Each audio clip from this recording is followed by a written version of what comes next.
Welcome to another episode of Tell Me More, a hospitality data podcast. I'm Stephanie Ricca, as always, here with STR's Isaac Collazo and CoStar's Jan Freitag. We are nearing the end of June. We all live in cities, well, at least the three of us on the call today, that have had 90-plus degree temperatures this week. Are we feeling the heat, guys? It's hot, hot, hot. It's hot, hot, hot. I was in Boston yesterday, so I'm glad I'm back in Nashville where it's a little cooler. But man, East Coast, guys. Atlanta's cooler than Nashville or Boston, I think. It's great. Atlanta's actually really nice today. Well, I mean, not to talk about something as mundane as the weather, but when it's this bad, we always hear stories about, it causes an increase in heart rate, an increase in aggressive behavior and bad driving. I wonder if it also causes an increase in hotel stays, maybe for people whose air conditioning breaks down and they've got to splurge and go stay in the hotel. I don't know. Just a thought. It could be. Could happen. We've seen stranger things, right? Exactly. But at any rate, let's get into the data. So like I said, it is the end of June. Earlier this month, we did drop a bonus episode from the NYU Hotel Investment Conference where Jan and Isaac unpacked the latest STR and Tourism Economics forecast downgrade. So I want to point our listeners to that episode. We'll also link it in the show notes. So we don't need to go over all of that again now, although, of course, that will be playing out into future months going down the road. But let's just start with Isaac and give us highlights on latest hotel performance data where we sit today. Yeah, we're going to be talking about May because we just released the May results on Wednesday, I believe. And so, as a forecaster, the biggest fear one has is you release results and it's completely different from what you expected. And we had just released our forecast, but it really wasn't. So it was a little higher than we expected, but actually it's in line with what we've been thinking. So May was the highest monthly RevPAR growth since March of 2023. It grew up 4% after a 1.9% gain in April. And if you remember May, a lot of that growth came at the very first part of the month. And then we also had an extra Friday or Saturday, should have checked. We have an extra weekend day there that's also boosting that month. So that helped a lot. I think for me, the most important thing is room demand has been up for 2 months in a row. It was up 2% in May and then 1.8% in April. And just to remind the listeners, that April shift was because of the Easter shift. Remember, we had Easter in March, so we had some gains in April. And you warned us that it would haunt us. It would haunt us to come. It is, and it's just hard to keep all that in play. And then, of course, you see May. So the biggest thing people are looking at in our charts is going, oh my God, are we at the crossroads? Are the demand declines behind us? Well, not exactly, but again, it is very positive and it is fitting in line with our forecast that we released a few weeks ago. In terms of ADR growth, it did improve to 2.4%. It is the highest of the past 3 months. But again, it's still below the rate of inflation. So just from a real ADR perspective, we continue to trend downwards instead of upwards. So we're not getting close on an inflation adjusted basis to the 2019 number. I thought also what was fascinating, a month ago, we said year-to-date RevPAR was up 0.5%. But with the May's gain, the year-to-date figure has now moved up to 1.3%. So again, we said our new forecast is growing at 2%, so we're going in the right direction, getting closer. It's still 1.3, it's not 2, but it's getting the right direction. And then just to give you a little bit more context of what we're seeing right now, as of June 15th, June is looking a lot like May. But again, you got to be careful with that because that number will be tempered. There are 5 Sundays in this month. So that's going to, again, bring it back down to earth. You're not going to see the 4% that you saw in May. But overall, we still believe it's tracking with our forecast for the 2% full year growth. In terms of chain scales, again, we're still seeing the bifurcation. The highest RevPAR gain was in upper upscale, like we've been seeing. That's been benefiting from groups and increased travel to the top 25 markets. So nothing really is changing there. Everything else is exactly the same. Group demand, again, was very strong in May, especially in luxury and upper upscale hotels. It increased by 4.7% from a year ago. but it's still down by a similar amount to 2019. So while it's great, everything's being, we've been talking about group, and it's getting better, but we still haven't closed that gap to 2019, and that's just the key. So there's still room for more recovery there. And then the last thing I'll add is global RevPAR also saw strong growth. It was up 7.1% in May, with ADR, driven all by ADR, which was up 4.8%.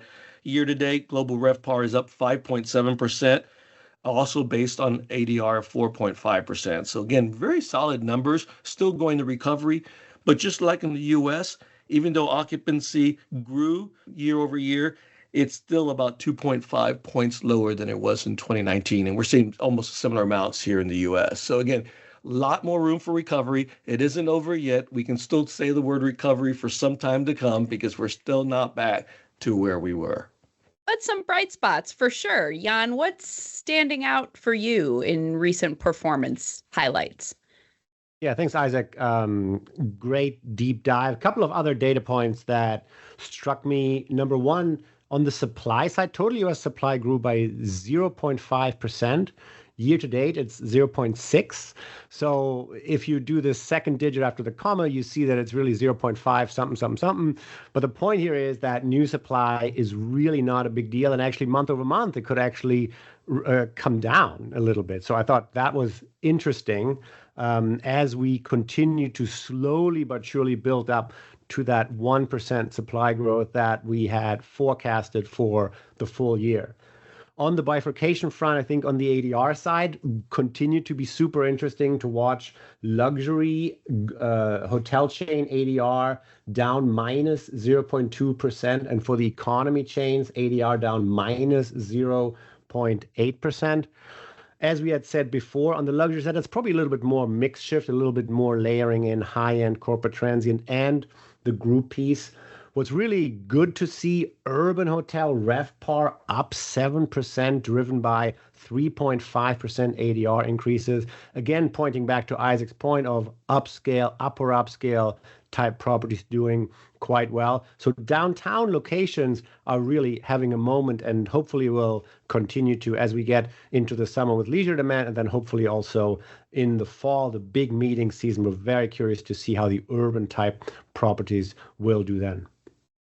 And I just want to add to your supply comment, Jan, this for our listeners again. Just remember, we're going to see some supply decreases that are pretty significant. Mirage will be closing really soon now. So that's a very big hotel in Las Vegas. And then we also lost Tropicana, which was also a large. So that's going to be, offsets to some of the supply growth. So the numbers will, especially with July numbers, you're going to see a little bit more impact than what you've seen earlier in the year. Not to take a Go ahead, Jan. Go ahead. You'll have to open up a lot of limited service hotels to make up for those two large Las Vegas properties, even to get back to zero.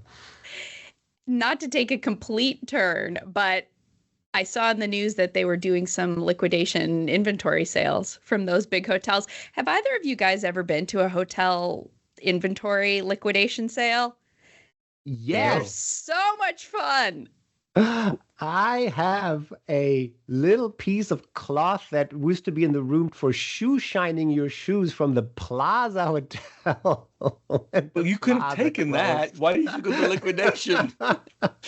It was like $1, and I'm like, yes. This is the old Plaza from 1,000 years ago. Anyways, so they're a lot of fun. I have a luggage rack that I bought for $3 cash only, and I tell you, I use that a lot. Okay, so Jan, I'm going to put you in the hot seat first this month to talk about your topic of choice for the month. And readers, listeners, you'll remember that we started doing this new feature where the guys each take on a particular topic of the month that's showing some interesting trends or standouts in the data. So Jan, tell us what you got for us. Yeah, so I got three numbers that sort of struck me that I want to talk about. The first number is, of course, the number 7, the total number of goals scored by Germany in the Euro Cup. They beat up on Scotland 5-1, and they beat up on Hungary 2-0, and they're going to hopefully beat up on Switzerland on Sunday, 3 p.m. Eastern. So anyways, 7 is a big number. Actually, it's kind of 8 because we scored an own goal against Scotland. So all 6 goals in that game came from Germans, but we don't talk about that. So Germany has a strong run this year. And well, those of us in Germany, we think we're going to go all the way. Anyhow, I just thought I want to talk a minute about San Francisco.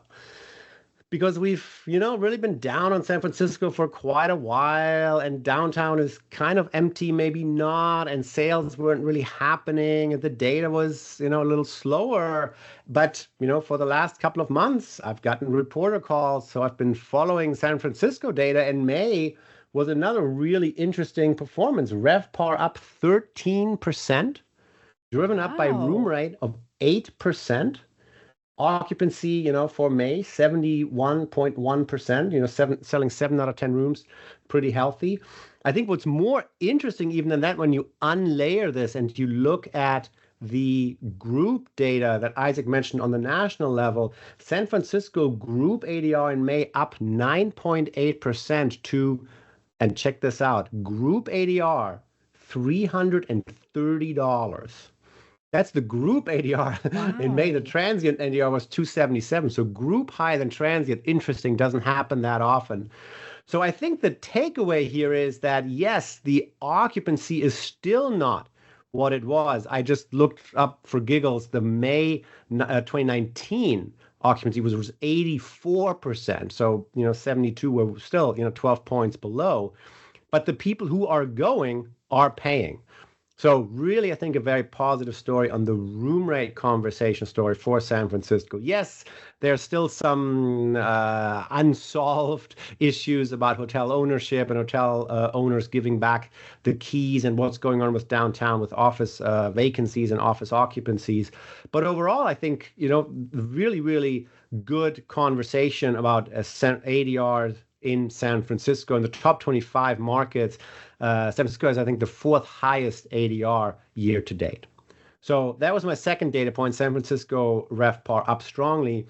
And then lastly, real quick preliminary look at the trades in the second quarter. We currently, this is through the 21st, count $4.6 billion in asset sales. That is up from the last quarter where it was just under 4. It's still down from a year ago, where it was 5.5 billion dollars. But so there are signs of life, and you certainly see a couple of high-end transactions that sort of skew the price per key and the total volume up. Luxury is still very much on buyers' minds. But also, I was at a conference yesterday in Boston from HREC, some brokers, and they all seemed very busy looking at limited service type properties and selling it to regional players. Maybe sometimes a larger national owner is sort of stepping away and sort of strategically right-sizing their portfolio. And so some smaller regional players are stepping in. We're seeing a lot more activity of that. So I think that's certainly positive as we start into the summer and then into the fall. We did a story on Hotel News Now, and I'll link it in here with just a quick roundup of pretty, large single asset sales from end of March to April and May. And even that was a really good handful of course, a lot of high-end luxury in there too. Can I ask a real quick question about San Francisco to you, Jan, before I turn it over to Isaac for his reaction on that? So that rise in corporate group, right, that is kind of, at a higher ADR than leisure right now, that's got to be corporate negotiated rate since pandemic, right? Or is that city still facing some of that, pent up hangover of pre-pandemic events that we're still working through the schedule? I think both is true. So both are true. Sorry. Mm-hmm. We probably still have some events that have a very, very long lead time.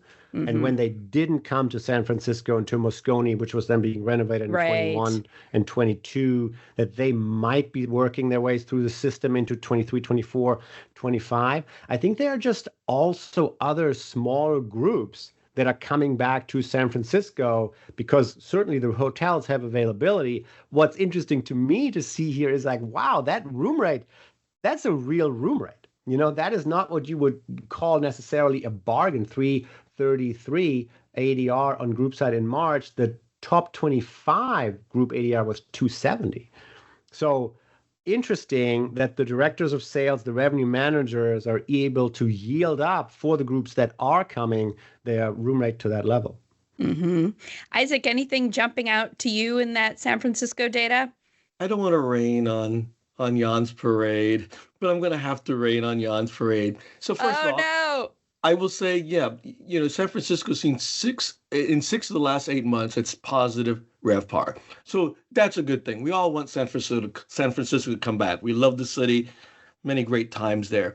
But when I look at the numbers, I mean, we're still talking significant distances, right? So in May of 2019, nominal ADR was $242. In May of 2024, it's $224. So then that doesn't, it's going again from an inflation adjusted basis, which I haven't done the math yet, it's still very much in arrears.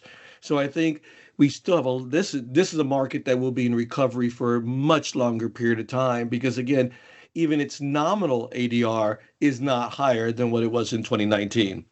And if you look at RevPAR in May of 2019 was $204. This year it was $150 or $160. So yeah, it's still hard times there. So yes, let's clap, let's applaud, let's boost the city because again, it's a fabulous city, great hotels, great food scene, but we still have a lot of ground to make up. And essentially, there's about 200,000 room nights still missing, if not more, that were there in 2019 that have not materialized yet. And that's only 1 month. I didn't do the year-to-date stuff. So again, I don't want to rain on a parade because I really want this market to come back. But it's a long haul for this market. Yeah, and I think part of that perspective is, of course, you and I, and Steph, we look at this from a market perspective. We are total US, we are market commentators. But if you are an owner and you're seeing upward trajectory, not owner, sorry, an investor, a possible investor in San Francisco, you could say, oh, was the bottom 6 months ago? Are we now seeing smooth sailing going up? You're comparing it to 2019. But if your base is, I don't know, the summer of 2024, you may look at this data and say, interesting. Is there an opportunity here? Yeah, I don't disagree with you. There hasn't been any significant supply additions to San Francisco in recent years, have there? I'm just trying to think off the top of my head. I don't think so. No, it looks room like count's pretty. Looks like it's up 100,000 room nights, right? Looks because it was 8,396,000 in May of 29 or May year to date 2019. And it's at 8,413,000. Oh, it's not 100,000. It's less than that. I didn't do my math right. So very little. Sorry. Yeah, 1.1% in May supply growth, and there are count them, two hotels in construction. Yeah, so it's good. I mean, again, it's coming back, and yes, Jan's point is very much on target. That if you're looking at this market in an investing perspective, yes, this is a good sign, and maybe the trough is behind us. All right, Isaac, now it's your turn to share a fun fact highlight of the month. I think you're going to give us a little picture of outbound demand, what's on everybody's mind this summer. Yeah, it's amazing. And so I will be heading to the motherland of Jan there. So I'll be in Berlin this coming week. So, and yes, I'm actually there. I could actually try to see a game. I think one game's being played in Berlin on Tuesday. I arrive Monday, but I am already, I think I'm already spoken for. Since I am there on business, I can't leave the conference, I don't think. We'll see. But I am part of the outbound. What's fascinating about outbound, again, in May of this year, outbound increased by 11% year over year. And again, we started seeing the gains in outbound and where it surpassed 2019 back in September of 2022. All of us, a lot of folks that I've talked to, people that Jan knows, we all thought that we'd start seeing some slowing in that growth as we got into 24, actually, as we got into the end of 23 and then beginning of 2024, but it's not. When you look at these numbers, in January, it grew 8.5% year over year. In February, 16%. In March, 14%. April took a little step back at 5.6%, and then May back up at 11%. So for the full year, it's exactly the same as the May number outbound travel is up 11%. That's 20% higher than 2019. And that's the amazing piece. So we do believe that's having an impact in domestic hotel nights, right? Because that is significant that, again, 20% higher than what it was in 2019. And I checked this data multiple times just to make certain that is right. And so it comes up with the same number. And the other piece about this is the inbound is not there yet. The inbound's still at a deficit to 2019. And in fact, in May, it fell slightly more than what it had done in April. So it's not being offset. More people going out of the country, but less people coming into the country. And again, that could be impacting why we think, RevPAR will only grow 2%. That is a factor, not impacting it, or it's not why we think. We actually put that into our models. And so I think that's still going to be a significant issue for us, right? People just going out. It's still it's very desirable, and the exchange rates are better than we thought they would be. So it makes it easy to go outbound. But not so much interest in coming in. What do you guys think about some of the, bigger factors behind that? Obviously, we always hear about bigger trends in, difficulty in traveling or comparisons with U.S. currency. But I don't know. Do you feel like the U.S. has fallen out of favor as an inbound destination from non-U.S. travelers? I think right now it's more economic. I'm sure there is. I'm sure there's a portion of it that may be politically based, right? Or fear of some sort, Sure. crime, whatever. But I still think it's more economic. I still think the country has so much to offer, so many places to see. Again, we were talking about San Francisco, what a beautiful city. People still want to see that. I'm going to go back to it's more economic. I'll take Jan. What do you think? Yeah, that's absolutely the way I would look at it. When I think about Germany being travelers and hardcore travelers, never being at home, always being on vacation, US being at the top of the list. You're just like the Australians. Right, exactly. But the German economy is not doing so hot. Japanese economy is not doing so hot. So I think those are potential travelers who said, well, maybe this year we'll just set it out. The other question, not so much for Germany, but for other countries, is how hard or how easy is it to get a visa? Coming into to the United States, and you hear these horror stories about in India, it takes whatever, I'm making this number up, a year or something. And the U.S. travel is actively working with the State Department to make this easier, and that's good and that's important. And today that has not been solved, and so I think there's clearly then a backlash. If I'm interested in traveling, if I'm willing to spend my money, I want to make a decision today where I'm going. I'm going to look and say, oh, is it easy for me to get to country A or to country B? And if country A is saying, come on in, and country B is saying, well, we got to check, and make it a little bit harder, then clearly that impacts travel flows. I agree. And I think it's been interesting this summer, too. Last summer it was all about the horror stories of Americans traveling abroad. And hopefully, I think that Americans might be on a little bit better behavior this year. But you aren't hearing as much of those stories about super crowded major European destination cities. I think the public has become educated in the last year, in some sense about ways to travel within your means and your, desires that may not be like, okay, let's go with everybody else to Rome or everybody else to Paris. It kind of evens out like that. And to that topic of the economics really powering it, I mean, absolutely. If you learn anything from Travel Talk, which, guys, are you on Travel Talk, which is TikTok for travel industry?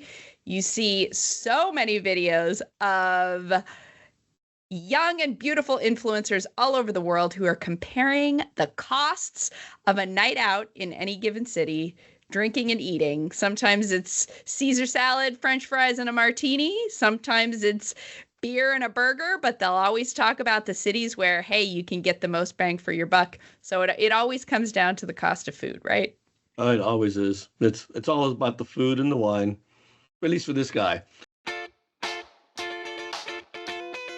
All right, guys, for my topic of the month, I want to ask you to reflect a little bit on expectations on recovery. You know, Isaac, earlier you talked about comparing some of those numbers, whether it was in San Francisco or general U.S. recovery back to 2019. And I want to ask whether your expectations on this recovery have changed and how they've changed from, let's say, 2022 to now. And I ask you this because I'm primarily on the news side of our industry, and news headlines often get ahead of the data sometimes, right? And so in 2022, we were all talking about pandemic is behind us. We are recovered. We cannot use the word anymore. We're not going to compare back to 2019. But obviously, the data shows different realities. So Jan, let me start with you.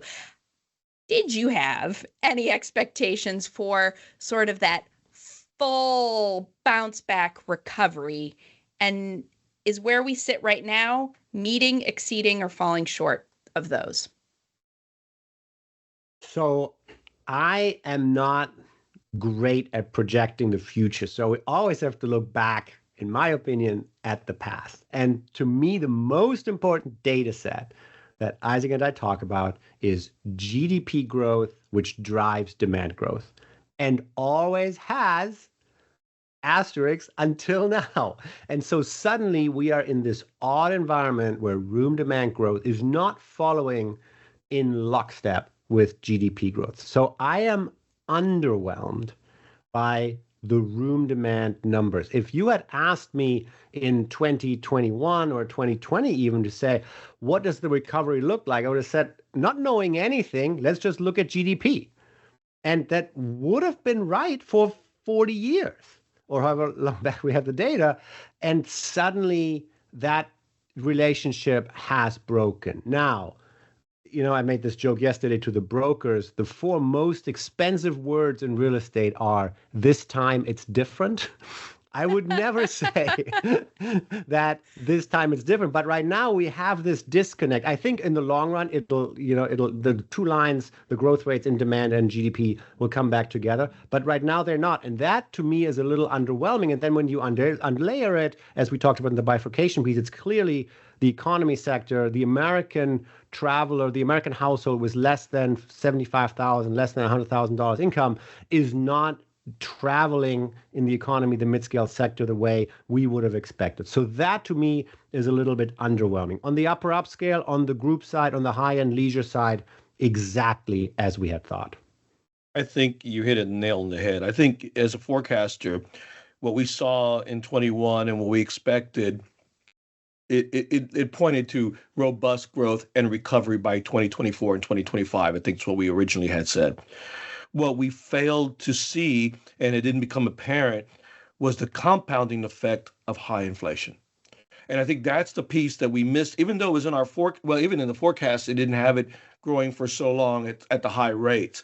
So again, I think that was the key piece of why the recovery is taking longer, because everything would have pointed to, hey, people have flexible work schedules. That means they can go on vacation, they can work anywhere.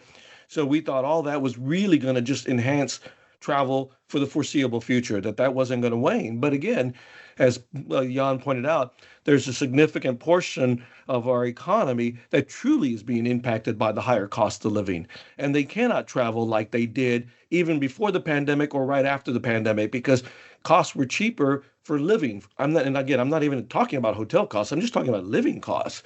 And now they have to determine how they're going to spend their money because there's just less money available for them. So I think that's how we missed it. And I think that's what's leading to the disconnect with GDP, because we've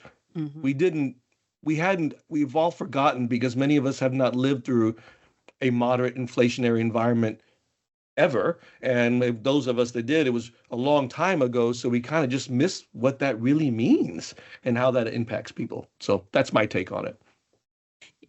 We did talk about the early 1980s a lot in last episode. I know. You're going to laugh, but the other day we were off for Juneteenth. I played the playlist for 1985. There are some really great songs that were out there in 85. I know. I've got to get out of the 80s. I've got to get back into the current world. Music of the 80s is just fine. Yes. All right, guys, it is time to bring this episode to a close, but I cannot let you go without asking you what has become an absolute fan favorite. And by fan favorite, I mean one person has emailed me saying that they really like this segment, but I am sure that so many more do as well. I've got to ask you your metaphors for the month. You know, in the past, you've talked about music, you've talked about candy, we've gone off on tangents, we've talked about weather. I think it all works. So, Isaac, why don't you get us started this month? First of all, what is the time today? Well, first of all, thanks, Stephanie, for being our one fan and emailing your own comments to us. That's great. Thank you. We really appreciate having that one fan. Wait, how did you know it was me? I figured. I was like, you said one fan and you were, yeah, I just figured it had to be you. You know, right now, I wrote down what I was thinking is, I think it's like dog days, right? It's kind of, I think the industry is going to be in this lull. It's not a lazy time because the industry is actually busy, right? Because this is actually our peak occupancy. But as we look at performance, it's kind of just a lazy growth, right? You know, forget May was a little strong, April because of the shift in the holiday. June, I think, will come back down. So that's what I kept thinking is it's the dog days. And we just got to get through it. We're going to be lazy, lethargic. We're not happy. We want better results. But they will come. But maybe not during this summer because everyone's going to Europe and so and Japan. So I think that's my metaphor. That's what I'm thinking right now. Maybe when I come back from Europe, I'll have a fresh perspective and I'll be more optimistic and everything will be fabulous. Well, that just means that in a couple months, you'll have to bring it back to a song reference and you can say it's like Florence and the Machine's dog days and they're over. Oh, I like that. Yeah. So store that. Well, I was listening to Joe and, New Beginnings. I thought, and the Beaches just actually recorded it, which is amazing. And so that's another new song if you haven't listened to it. So, and Joe is spelled DJO, I think, if I remember correctly. I may get that wrong, actually. So we might have to offer a special Tell Me More, a Hospitality Data Podcast Spotify playlist to our listeners one of these days. Let's do that before the end of the summer. Jan, what's your metaphor? Well, just on the music part, the song that they're playing in the German stadia while Germany is winning is called Völlig losgelöst, Major Tom, 1988, I think. It was so classic. I was so happy to hear that again as Germany was winning. So my metaphor for the month is the Rorschach test, created by Hermann Rorschach in 1921. 10 ink blots, and you tell your favorite therapist what they mean. And to me, the industry right now is you tell me what you see. Let me give you 3 quick examples of how to interpret or not interpret the industry. So the New York edition is for sale, 271 rooms, $271 million expected. Okay, that's great, $1 million a key. Well, the Abu Dhabi fund asks $66 million less than it paid in 2015.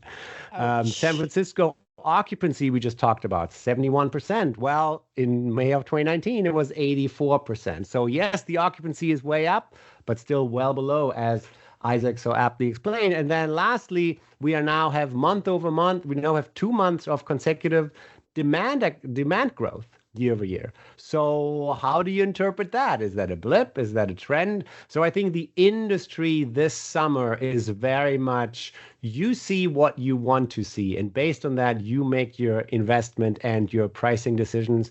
And we'll see in the fall who was right. And I've got a correction to make because I think that works, but this will actually work with you. It's not New Beginnings, wrong song. It's End of Beginnings. Talk about a Rorschach test. See it however you want to see it. Yeah, and so it actually works with that, Jan. I think I like that, End of Beginning. Very nice. There we go. And so I had to look it up because I knew when I said it, I had it wrong. And I was like, I gotta look it up. I can't remember what the name of the freaking song is. So. Well, I think that solidifies it. We're going to have to come up with a Tell Me More Spotify playlist only for our loyal listeners. Now, as always, thank you both for your insight. Thank you to our listeners. Find the latest global hotel industry news on hotelnewsnow.com. Find this podcast wherever you like to listen, and make sure to follow all of us on LinkedIn. See you next time. Thanks, Steph. See ya.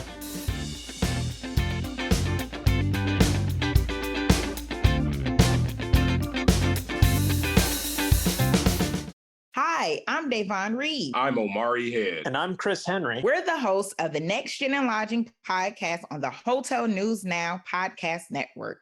It's a monthly show in which we interview a new generation of hoteliers to get their insights into a variety of disciplines and topics, from finance to food and beverage and hotel operations. Listen to us on Spotify, Google, Apple Podcasts, or wherever you get your podcasts. This episode of Tell Me More, a hospitality data podcast, was recorded on June 21, 2024 by me, Stephanie Ricca. The episode was edited by Rachel Daub. Find all hotel industry news at hotelnewsnow.com. Subscribe to this and all Hotel News Now podcasts wherever you like to listen. Just search for Hotel News Now. Thank you.